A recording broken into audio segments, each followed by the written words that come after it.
네, 하나님의 말씀은 갈라디아서 1장 1절에서 10절에 있는 말씀입니다.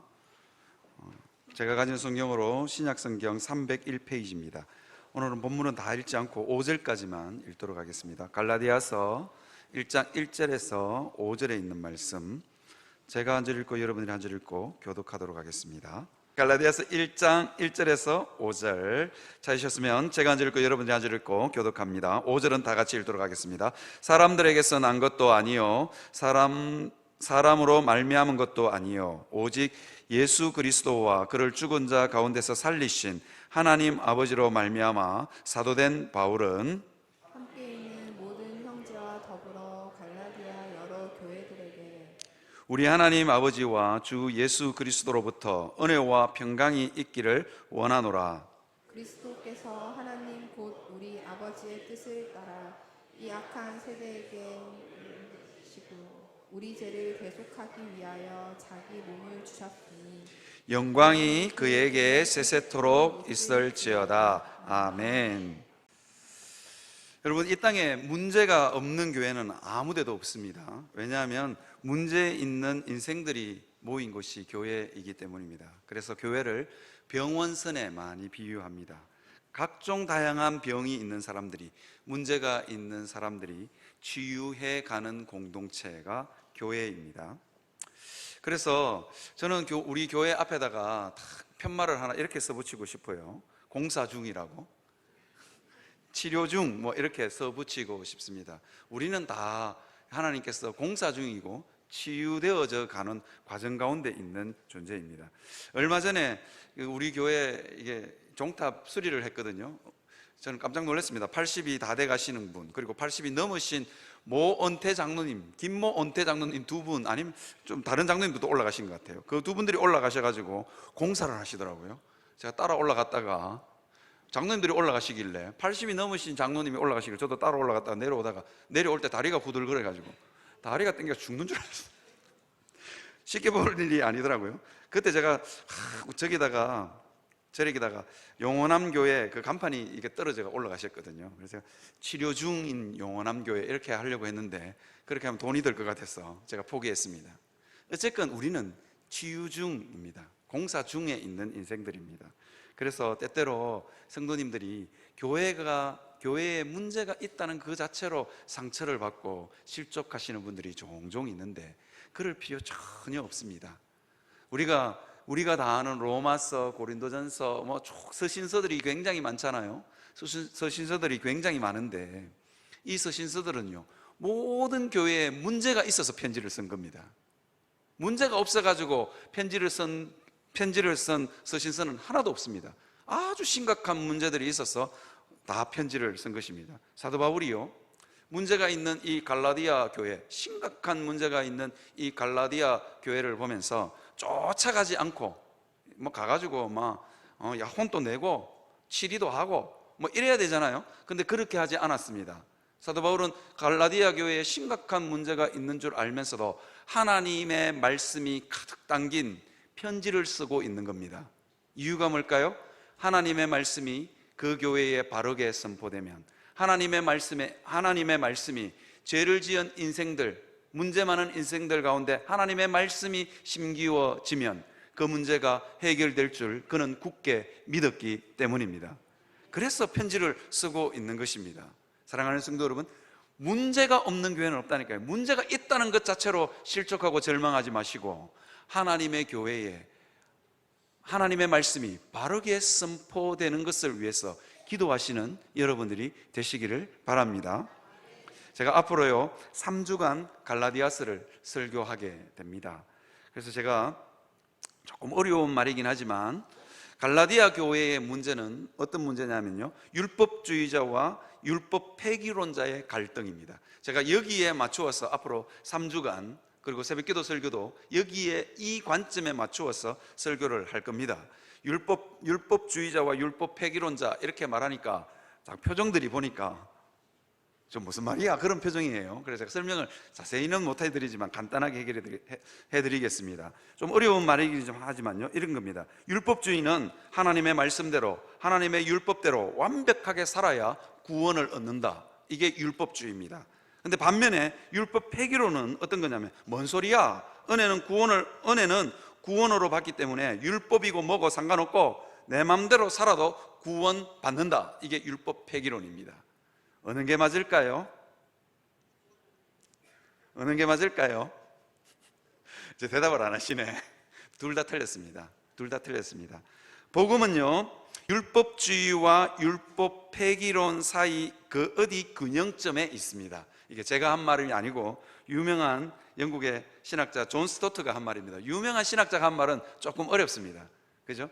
복음은 율법주의와 율법 폐기론 사이 그 어디 균형점에 있다. 그렇게 써요.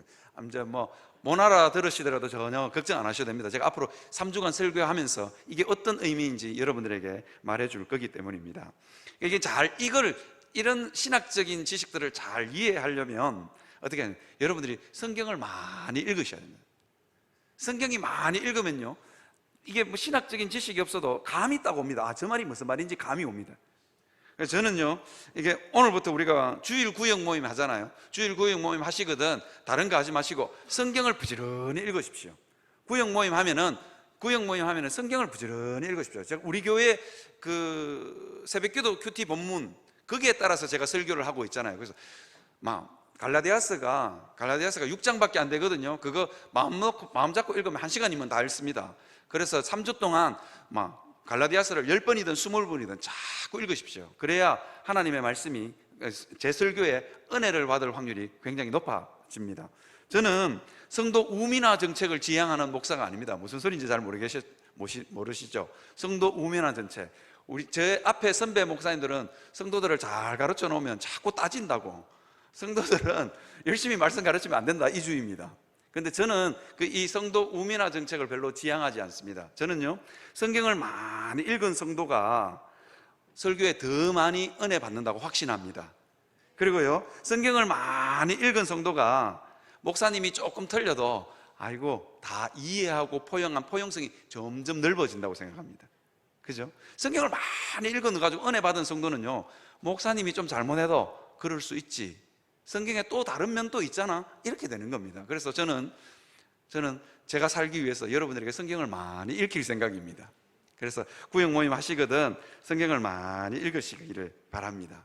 다른 거 하지 마시고요, 우리 목사님이 어떻고 이런 거 하지 마시고, 우리 장로님이 어떻고 이런 것도 하지 마시고, 성경을 부지런히 읽고 기도 제목 나누시고 기도하는. 그래서 제가 구역 모임의 모토가 뭐냐면요, 성경을 읽는 공동체, 기도하는 공동체입니다. 그래서 하나님의 은혜가 풍성한 구역 모임 되시기를 주의 이름으로 축원합니다. 잔소리 같은 말이긴 하지만 말 나온 김에 제가 언젠가 이 말을 꼭 하고 싶었는데 할 기회가 없어가지고 제가 오늘 그냥 마저 해버리겠습니다. 오늘 설교가 약간 길어질 수도 있겠지만 마저 해보겠습니다. 제가요, 10월 달부터 앞으로 이제 정책 당회를 12월 달에 해야 되는데, 여러분 교회 이거 쭉 보시면 교회 10월 행사 보면 이상한 걸 자꾸 할 겁니다. 주일 구역 모임도 하고, 다음 주에는 전교인 구역별 휴지 줍기, 이게 플러깅인데요, 이런 것도 하고, 그 다음에 27일에 보면 전세대 급료체라도 하고 이렇게 합니다. 이게 자꾸 하는 이유가 있습니다. 제가 이대로 꼭 하겠다는 건 아니고, 한번 해보자입니다. 한번 해보자.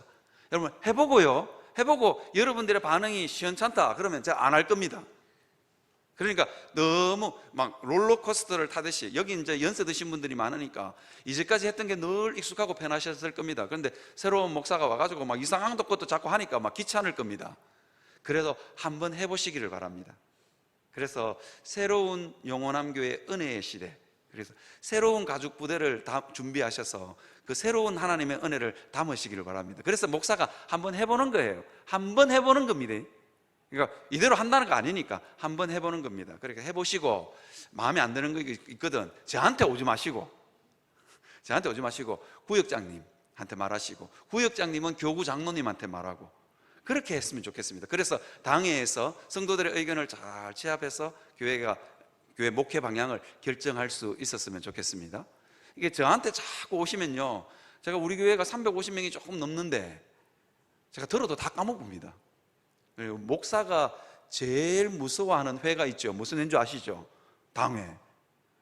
당회에서 장로님들이 그 의견을 들고 올 수 있도록,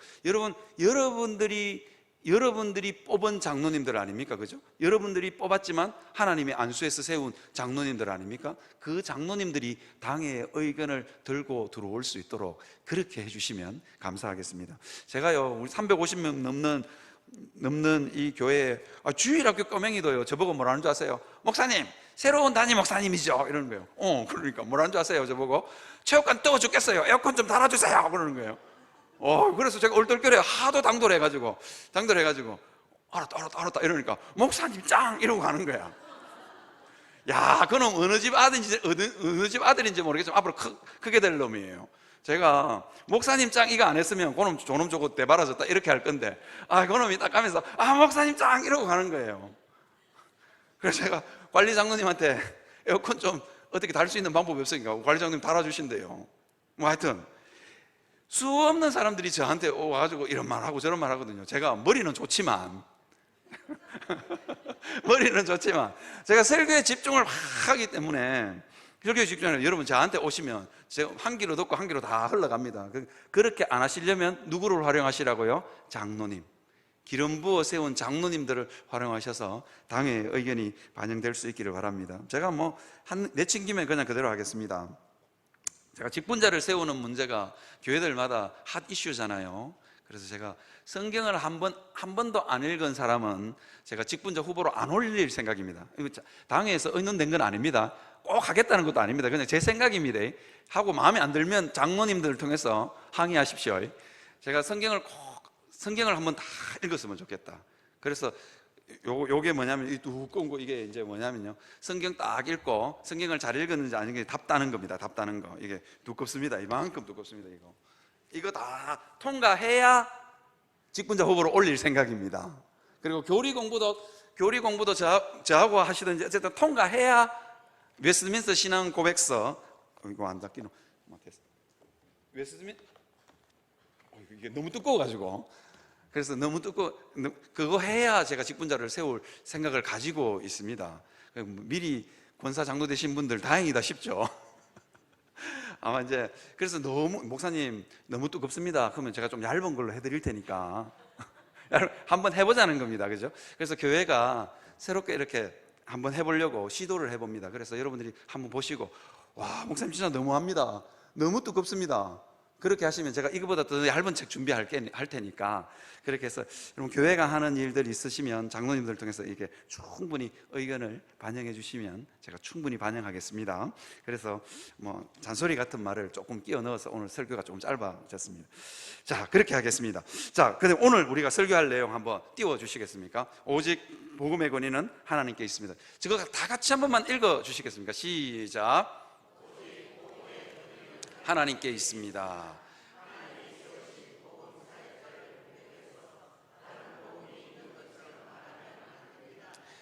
제가요, 저 말을 하면서 말하면 안 됩니다 다음에 사실은 저주가 있습니다 라고 하고 싶었어요. 그런데 성도님들에게 너무 상처가 되거나 그럴까 싶어서 제가 뺐습니다. 그래서 뺐습니다. 어쨌든 이 본문이 말하고자 하는 바는요, 하나님이 세우신 복음의 사역자를 공경해서 다른 복음이 있는 것처럼 말하면 저주가 있을지어다. 사도 바울이요, 저주가 있을지어다라고 말한 적이 별로 없습니다. 그런데 이 갈라디아서에서만큼은 보시면 갈라디아서 1장 8절에 보시면요, 너희에게 전한 복음에 의해 다른 복음을 전하면 저주를 받을지어다, 그렇게 되어 있습니다.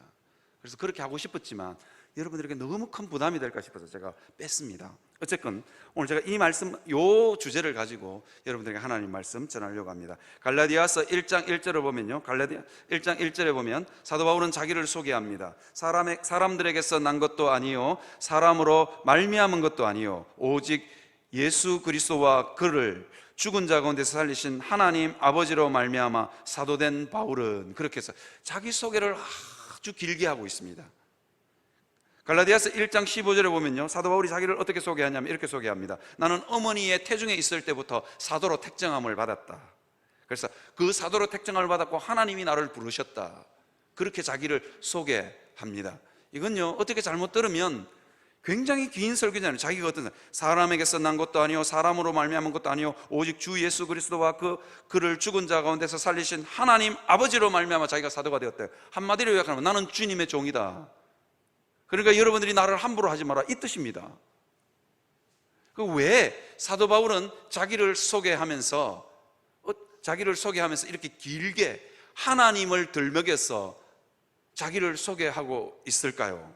한번 생각해 볼 때가 뭐 아닙니까? 내가 사도니까 내 어깨에 힘주고 너네들 까불지 마라, 내 말 들어라, 그 말 하려고 사도 바울이 자기 소개를 길게 하고 있을까요? 나는 어머니의 뱃속에서부터 택정함을 받았고 그 하나님이 부르셔서 나는 사도가 되었다, 그렇게 말하고 있을까요? 자기 어깨에 힘주고 자기 권위를 세우려고 사도 바울이 자기를 그렇게 소개하고 있을까요? 그렇지 않다 하는 것입니다. 사도 바울이 자기를 이렇게 길게 소개하고 있는 이유가 있습니다. 특별한 이유가 있습니다. 이유가 뭐냐면 갈라디아 교회에 가만히 거짓 교사들이 들어왔습니다. 그러면서 뭐라 그러냐면, 여러분, 바울은 진짜 사도가 아닙니다. 바울은 예수님의 12 제자도 아니었고 부활을 직접 목격한 사람도 아닙니다. 오히려 부활을 목격하는 사람들을 죽이려고 했던 사람입니다. 그래서 바울은 여러분 예수님으로부터 직접 사도로 임명받아서 파송받은 임명받은 사람이 아닙니다. 그렇기 때문에 여러분들이 전달받은 복음은 가짜이거나 뭔가 부족합니다. 그래서 여러분들이 모르는 다른 복음, 진짜 복음이 있습니다, 이렇게 교사들이 가르쳤던 것입니다. 그래서 사도 바울은 자기의 사도성, 여러분 이 서신서, 사도 바울이 쓴 서신서 끝머리마다 자기의 사도성을 엄청 나는 사도다, 나는 사도다. 사도는 목사보다 훨씬 높은 직분입니다. 지금은 존재하지도 않는 직분. 초대교회, 교회가 시작될 때만, 그리고 교회가 시작될 때, 그리고 성경이 기록될 때만 존재하는 직분. 이게 기적과 이적을 동반하기도 하고요, 굉장히 권위가 있는 직분입니다. 그런데 사도 바울은 자기가 그 직분을 받았다고 자기 스스로 이야기를 하고 다닙니다. 목사님 중에 이런 목사님 있으면 그 목사님은 가짜일 확률이 굉장히 높습니다. 여러분, 제가 만약에 여러분들 보고, 저는요 어렸을 때부터 어머니의 뱃속에서 있을 때부터 목사로 택함을 받았습니다. 저는 하나님의 종입니다, 그렇게 말하면, 여러분들 제 말 잘 들으십시오. 이렇게 하면 여러분들 중에 실족할 사람 수업 수두룩할 겁니다. 아마 다음 주부터 요한복음에 안 나올 성도들도 많을 겁니다. 그죠? 근데 사도 바울은 지금 그렇게 하고 있거든요. 그 이유가 뭘까요? 그 이유는 갈라디아 교회를 지키기 위해서입니다. 복음이 흔들리면 갈라디아 교회 전체가, 갈라디아 교회의 존립 근거가 흔들리기 때문입니다. 여러분, 교회가 어떤 곳인지 여러분 잘 아시죠? 교회는 어떤 곳이냐면요, 교회는 복음에 의해서 생겨나고 복음으로 살아가는 공동체입니다. 다시 한 번 더 한번 띄워. 이게 있을 건데 화면에 없습니까? 다른 걸 아닌데. 다 보냈어요. 있죠. 방송실 있죠. 그죠? 내가 보냈는데. 여러분, 자 한번 봐주십시오. 교회는 복음에 의해서 생겨나고 복음으로 살아가는 공동체입니다. 그랬기 때문에 사도 바울은 자기의 사도성을 굉장히 강조하는 것입니다. 사도 바울을 공격해서 마치 다른 복음이 있는 것처럼 거짓 교사들이 계속해서 가르쳤습니다. 그렇게 되면 교회의 존립 근거가 흔들리게 되는 것입니다. 그래서 사도 바울은 이렇게 교회의 존립 근거를 흔드는 사람들에게 뭐냐면 저주가 있을지어다라고 음이 다루고 있는 것입니다. 사도 바울이요, 이게 다른 서신서에는요, 모든 서신서는 문제가 있는 교회에 편지했다 그랬어요. 사도 바울이 정말로 때려주고 싶은 교회들도 있었습니다. 그런데 모든 서신서에는요, 사도 바울이 편지를 보내면서 그래도 칭찬하고 감사하고 격려하고 야단칩니다. 이게 사도 바울이 굉장히 전략적인 사람인 것 같아요. 여러분, 누군가를 야단치더라도 이거 니 그래도 괜찮네 이러고 야단쳐야 야단이 먹히는 거예요. 그러니까 사도 바울이 서신서를 쓰면서 언제나 칭찬과 감사와 격려, 나는 여러분 소식 때문에 너무너무 행복합니다, 나는 여러분들 때문에 위로가 받습니다, 속으로는 이놈을 때려 죽일 놈들 이러면서 편지를 쓰면서도 그렇게 했단 말이에요. 그런데 이 갈라디아서에서만큼은 사도 바울이 칭찬, 감사, 격려가 한 군데도 없습니다. 절대로 없습니다. 없습니다. 이게 왜 없을까요? 왜 없을까요? 갈라디아 교회가 마치 다른 복음이 있는 것처럼 흔들렸기 때문입니다. 그래서 사도 바울이 굉장히 엄하게 다루고 있는 것입니다. 이 갈라디아 교회에 가만히 들어온 교직 교사들은 복음의 사역자인 사도 바울을 흔들어서 마치 다른 복음이 있는 것처럼, 마치 뭔가 부족한 것이, 복음에 부족한 것이 있는 것처럼 말했기 때문에 사도 바울이 저주를 받을지어다, 그리고 칭찬 한마디 없이 갈라디아서를 시작하고 있다 하는 것입니다. 그래서 우리가 자칫 잘못하면요, 하나님의 말씀의 사역자, 하나님의 말씀의 사역자의 어떤 흠을 보고 자칫 잘못해가지고 하나님을 흔드는 것이, 그 목사를 공격하는 것이 아니라 하나님을 흔들 수 있습니다. 그래서 굉장히 조심해야 되는 것입니다. 하나님의 말씀의 권위를 흔들 수 있기 때문입니다. 아까 오직 그 부분 다시 한번 띄워주시겠습니까? 오직 한번 그 부분 다시 한번 제가 한번 보십시오. 오직 복음의 권위, 오직 말씀의 권위는 누구에게 있다고요? 하나님께 있습니다. 그래서요, 말씀을 전하는 사역자를 흔드는 순간 누구를 흔들 수 있다고요? 하나님을 흔들 수 있기 때문에 우리는 굉장히 조심해야 되고 신중해야 합니다. 그리고 교회는 목사가 말씀을 전하는 종들이 품격을 지킬 수 있도록, 저와 관련돼 있어서 조심스럽긴 하지만 하나님의 말씀이니까 제가 그대로 전하겠습니다. 교회는 하나님의 말씀을 전하는 사역자들이 품격을 지킬 수 있도록 해줘야 됩니다. 왜냐하면요, 이 별것 아닌 목사, 사역, 말씀을 전하는 사역자들에게 뭐가 있다고요? 하나님의 말씀의 권위가 제 몸에 달라붙어 있기 때문입니다. 저도 조심해야 되지만 교회도 굉장히 조심해야 됩니다. 어느 목사님이 장로님 댁에 신방을 갔어요. 초인종을 탁 누르니까 그 집 꼬맹이가 쫓아나와서 방문을 열었어요. 띵동 띵동 하니까 쫓아나가 방문을 탁 열면서, 목사님이거든요. 그러니까 돌아서면서 말하냐, 목사다! 그 다음에 자기 할아버지 부르러 가면서 장로님 할아버지를 부르러 가면서 뭐라 그러는지, 김장로! 김 목사 신방 왔다! 그리고 목사님하고 장로님하고 다 앉아가지고요, 둘이서 민망해가지고 얼굴이 펄거이 돼가지고 이야기를 못했대요. 이유가 뭔지 아십니까? 목사님도 장로님 자 빼고, 아니 장로님은 기름 부어 세운 종 아닙니까? 장로님도 하나님의 교회 말씀을 전하는 종은 아니지만, 그죠? 말씀을 다루어서 하나님의 교회를 치리하는 분이 장로님 아닙니까? 그래서 안수하여 세운 겁니다. 목사도 마찬가지죠. 하나님의 말씀을 전하는 종이니까 안수했다, 이 말은 하나님의 권위를 거기에다가 실었다는 공적인 표현인 것입니다. 그런데 목사님도 맨날 그 선주 앞에서 김장로 이렇게 말하고, 김장로님들 죄송합니다, 우리 은퇴 장로님 중에, 시무 장로님 중에 김장로님이 없어가지고 김장로 목사님도 이렇게 부르고, 장로님도 집에 가면서 이 목사, 김 목사 그러든지 이렇게 자꾸 부르는 거예요. 그러니까 손주가 그거 가만히 듣고 있다가 목사다, 김장로, 김 목사 신방 왔다, 이래 되는 거예요, 이게. 그래서 여러분, 이게 자칫 잘못해서 하나님의 말씀의 권위를 흔들 수 있고 하나님의 권위를 흔들 수 있기 때문에 굉장히 조심해야 됩니다. 그래서 여러분, 교회는 그 손주가, 그런 말을 듣고 자란 손주가 예수 믿을 확률이 높을까요, 낮을까요? 현격하게 떨어집니다. 그래서 조심하셔야 됩니다. 제가 성도들 집에 신방 갈 때, 어떨 때는요, 교회에 대해서 심각한 이야기를 할 거리가 있다 그러면 그 집 아들 내보냅니다. 그 집 애들 내보냅니다, 집 밖으로. 아니면 신방하는 우리가 나오든지.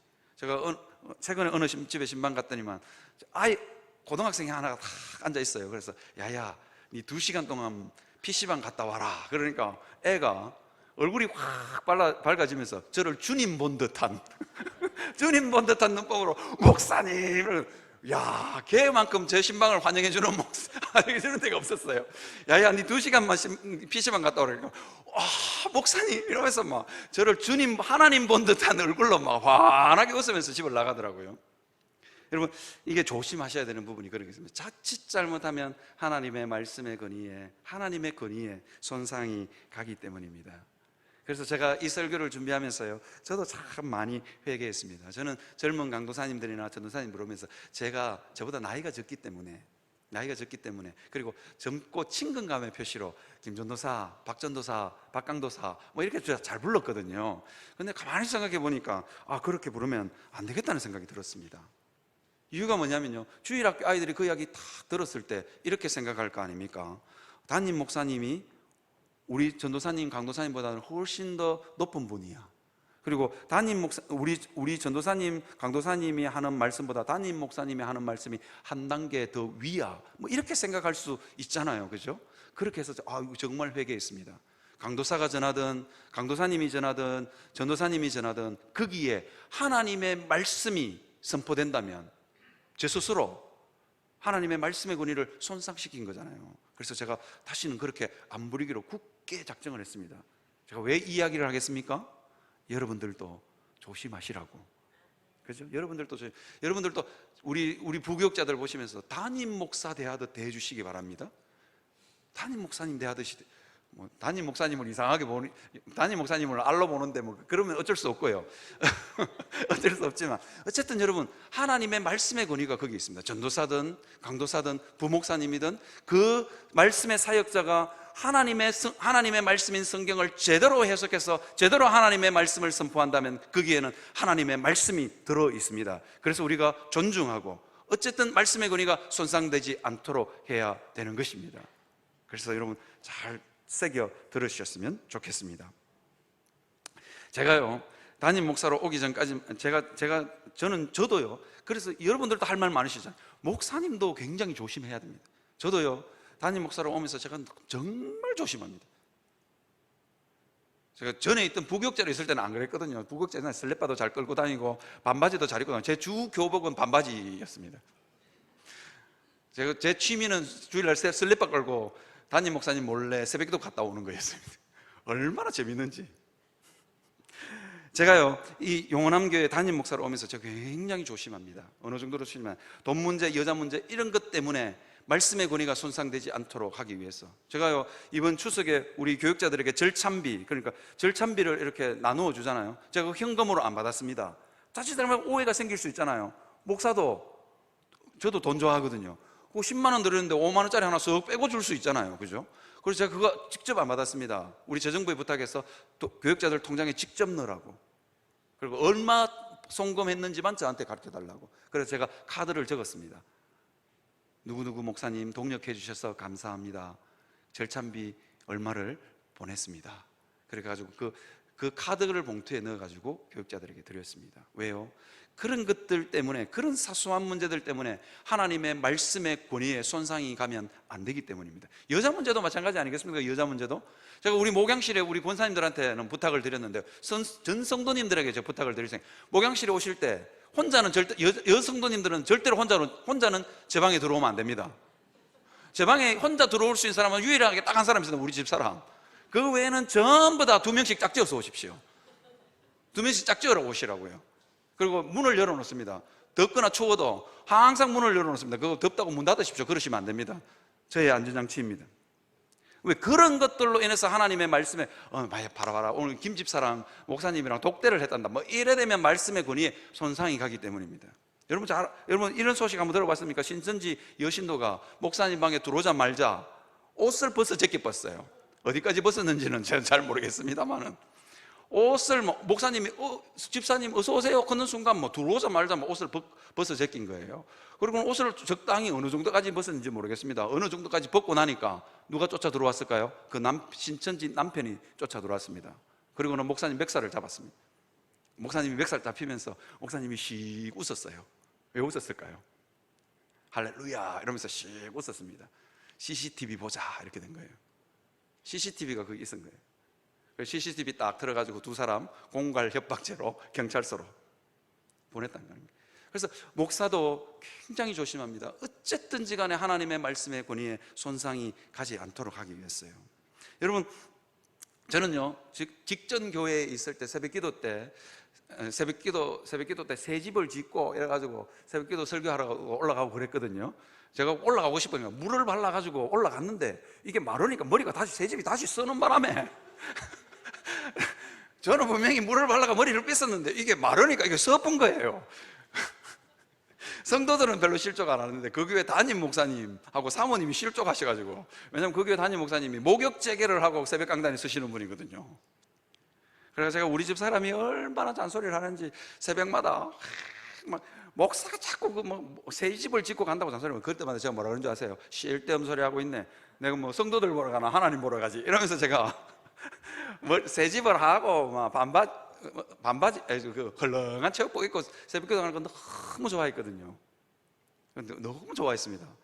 새벽에 그 일나가 잠도 덜 깼는데 옷 입고 머리 빗고 이거 얼마나 귀찮습니까? 그래서 그래 다녔는데 영원함교회 오후부터는 정신을 바짝 차립니다. 정신을 바짝 차립니다. 절대로 제가 체육복 입고 안 오잖아요, 그죠? 안 옵니다. 왜냐하면 혹시나 성도들 중에 실족하는 사람이 있을까 싶었어요. 그래서 하나님의 말씀의 권위가, 하나님의 말씀이 손상받을까 싶었어요. 제가 그래 안 합니다.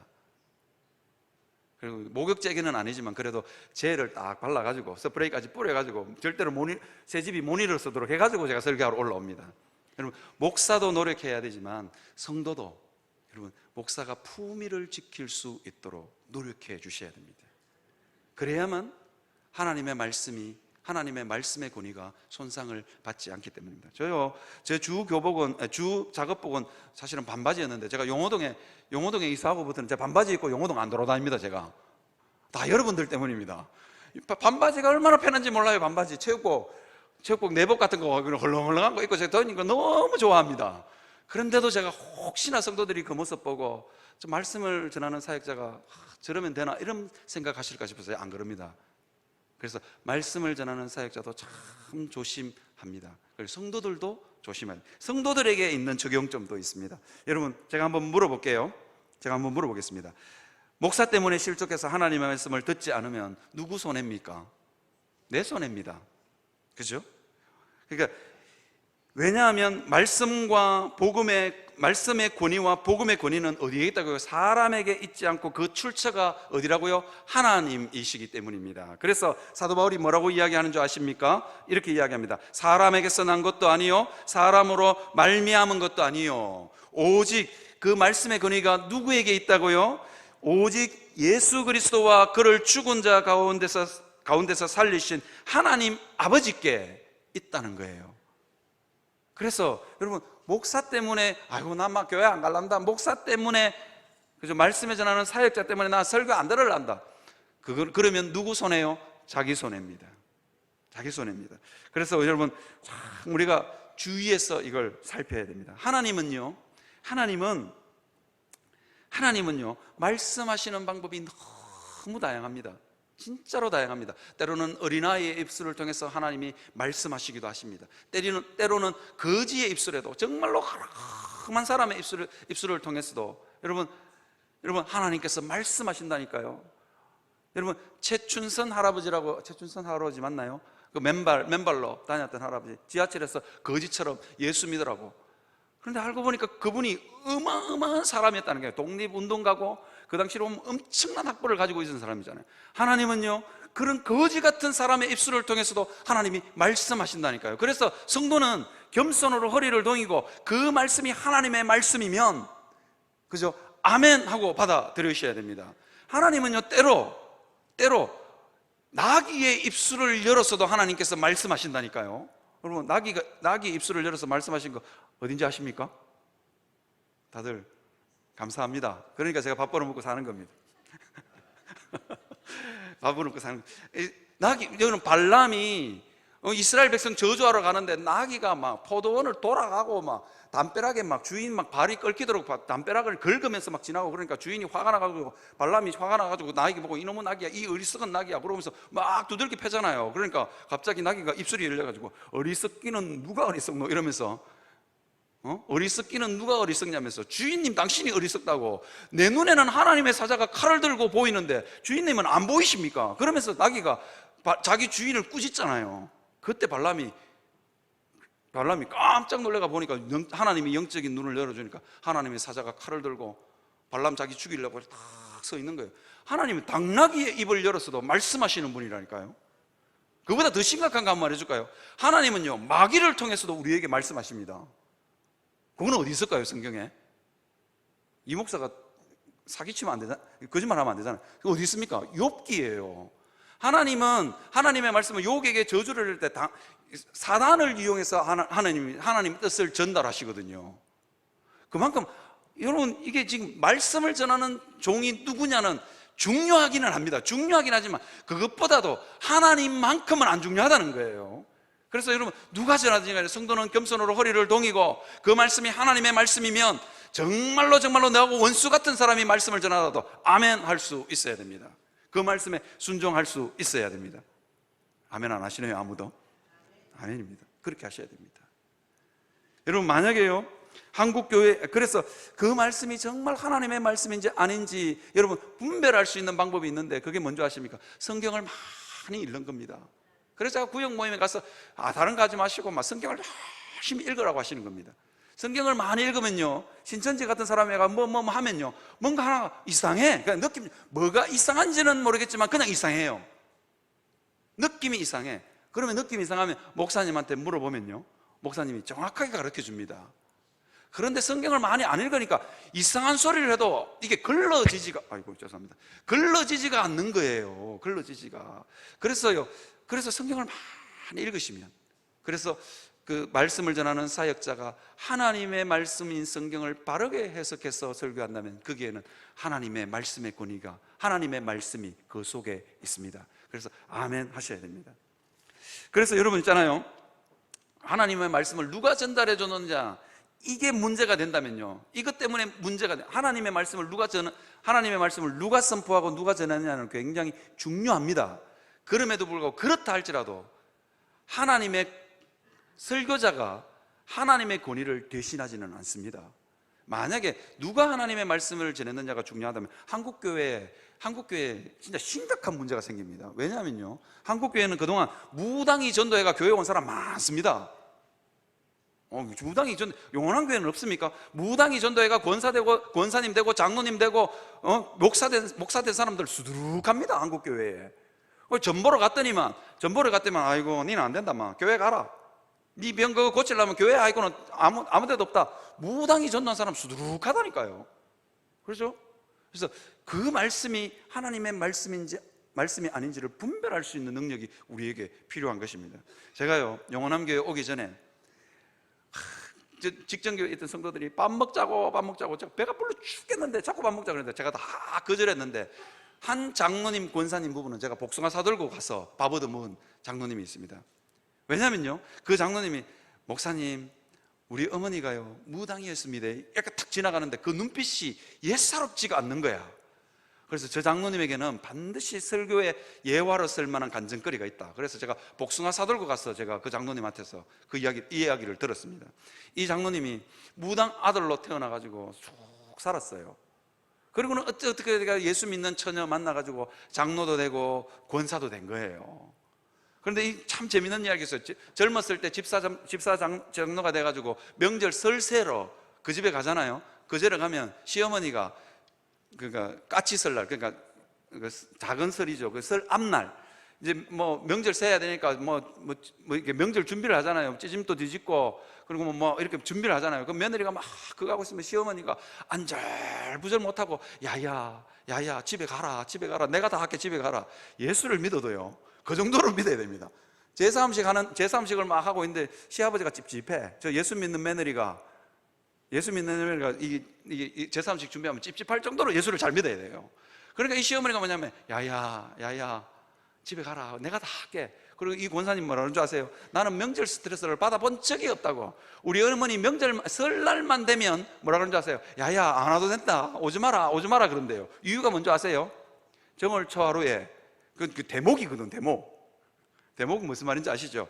전보로 사람들이 막 몰려오는데 이 며느리하고 아들이 집에 있으면 점괘가 안 나오니까 자꾸 쫓아보내는 거야. 이게 자꾸 야야 오지 마라, 이번 설은 오지 마라. 어머니 그래도 어떻게 안 갈 수 있어요? 그러고는 가는 거예요. 가면은 막 시어머니가 방바닥에 앉기도 전에 쫓아보내는 거예요. 왜냐하면 이 며느리하고 이 아들 장로 부부가 오면 점괘가 잘 안 나오는 거야. 그러니까 계속 쫓아보내는 거예요. 하필이면 그 집 아들도 그 집 손주도 그 무당 할머니 손주도 목사가 돼가지고 이게 이제 맨날 명절만 되면 미국에 가 있는데 전화만 오면 할머니 건강하시고요. 그러면서 꼭 마칠 때 뭐라 그러냐 하니까요. 할머니 이제는 예수님 믿으셔야죠. 그러는 거예요. 이 아들 며느리도 용돈 주면서 쫓겨나면서 용돈을 주면서도 용돈은 받아야 되는데 용돈 주면서 꼭 하는 말이 있어. 여러분 교회 가라는 말보다 더 좋은 전도 말이 뭐냐면 예수 믿으라는 말입니다. 예수가 들어가야 됩니다. 예수가. 그러니까 이 며느리하고 이 아들이 용돈 주면서 뭐라 그러냐면 어머니 이제는 예수 믿고 교회 가셔야죠. 그러니까 막 어머니 얼굴이 늘 찌그러지는 거야. 그래가지고 어머니가 한 70인가 80쯤 되니까요. 어느 날 자기가 모셨던 귀신이 뭐라 그러냐면 야야 인자 교회 너가 아들한테로 가라 그러더래요. 내 너무 힘들다. 내 귀신도 양심이 있었는지 마음의 상처를 너무 많이 받았어. 이게 손주가 미국에 있는 목사 손주가 전화 와가지고 목사 손주가 오는 것만으로도 명절새로 오는 것만으로도 자기가 너무 힘들었는데 그때마다 예수 믿으라 그러니까 자기 마음에 상처가 너무 많이 생겨서 자기가 견딜 수가 없어가지고 뭐라 하냐니까 그 무당이 어느 날 갑자기 이 어머니 무당이 불공을 들이다가 불공을 막 들이고 있는데 어느 날 갑자기 그 귀신이 그러더래요. 야야 인자는 막 너가 아들한테 가거라. 너가 아들한테 가는데 내 힘들어서 못 살겠다. 그러면서 그 어머니가 교회 나와가 예수 믿고 돌아가셨다니까요. 여러분 하나님의 말씀에는 능력이 있습니다. 그죠? 그 말씀을 믿고 하나님의 말씀을 사모하는 여러분들이 되시기를 바랍니다. 로마서 1장 16절에 보니까요 뭐라고 말씀하신 줄 아세요? 내가 복음을 부끄러워하지 아니하노니 이 복음은 모든 믿는 자에게 구원을 주시는 하나님의 능력이 됨이라. 먼저는 유대인에게요 그리고 헬라인에게로다. 뭐라고요? 하나님의 말씀을 부끄러워하지 않으니. 여러분 손주가 그 하는 말 할머니 예수 믿어야 돼 부터 시작해가지고 그걸요 귀신도 평생 듣고 귀신도 한 3, 40년 듣고 나니까 마음에 상처가 생겨. 야야 이제 가거라. 난 네 안에 있는 건 너무 힘들다. 이래 되는 겁니다. 하나님의 말씀에는 능력이 있습니다. 그죠? 하나님의 말씀에는 능력이 있습니다. 그 말씀을 사모하는 여러분들이 되시기를 주의 이름으로 축원합니다. 죽은 자를 살리시는 하나님의 능력이 하나님의 말씀에 포함되어 있습니다. 그래서 그 하나님의 말씀을 듣고 여러분들의 인생 가운데 죽어있는 모든 영역들이 살아나는 역사가 있기를 주님의 이름으로 축원합니다. 여러분의 가정에 죽어있는 모든 것들이 하나님의 말씀으로 인하여 하나님의 능력이 임해서 살아나는 역사 있기를 주의 이름으로 축원합니다. 그래서 하나님의 말씀을 사모할 수 있는 영원한 교회 되시기를 바랍니다.